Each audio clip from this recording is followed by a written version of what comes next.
wondering about these BC ads that we're hearing about. First, are you reconsidering now that Doug Ford will pull the Ontario ad next week?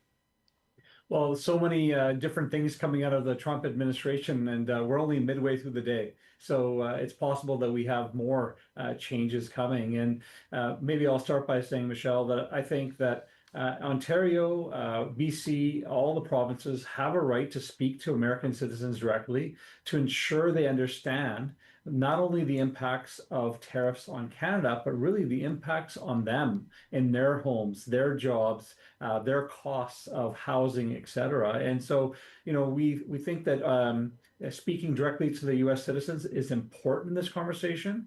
And if President Trump wants to stop conversations, stop trade talks, that is on him. It's easy for him to say it's because of this ad, but reality is we've seen this on and off switch from the U.S. administration for almost 9 months now, and it's disappointing. But we're going to continue to push.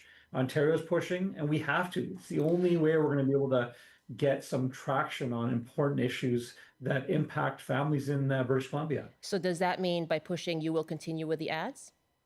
Yeah, we're not spending millions of dollars on ads like Ontario, but we are going to be doing some targeted ads to ensure that the voice of forestry is represented.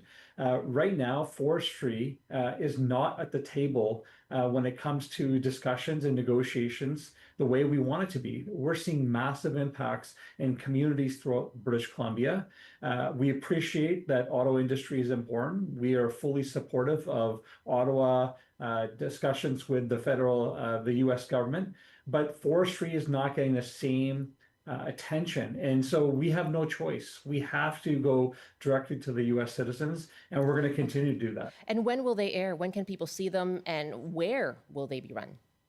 Well, we'll be putting targeted ads in November in some targeted states, in particular states that purchase products from Canada. We know because the home building community in the US have made it clear that if costs go up, if tariffs go up, or if mills shut down, that's going to impact the cost of new homes being constructed in the US. So we have to do our part to make sure that Americans understand that that's going to have real serious impacts. And not only that, Michelle, I don't think most people in the US understand that if you put tariffs on Canada, and really in particularly BC is one of the largest suppliers of forest products to the US, then what's going to happen is you're going to be buying it from Russia.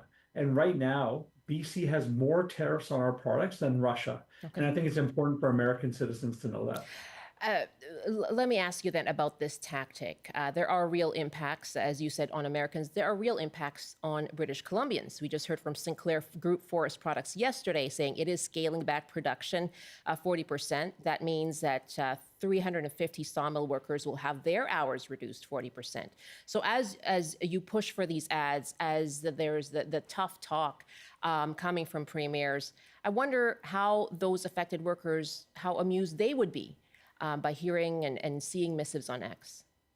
Well, I'll tell you that I had the difficult situation of the child of my dad losing a job at the mill, and I know the impacts on those families.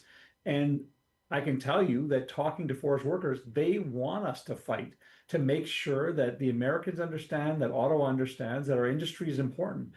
Yes, the transition supports are great. We want to support people if they lose their jobs. But what we want more than that is those jobs to remain. And but that has put at risk negotiations. There is no negotiations happening around forestry. The discussion on forestry is not even moving forward. Right. And now you can't add them because they're off.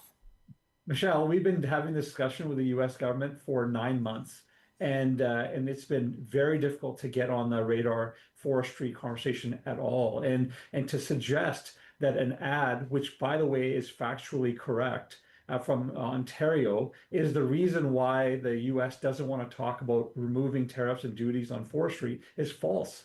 Because we've been fighting this fight for 9 years. And so, again, we are left to the situation where we have to find ways to communicate directly with the U.S. citizens.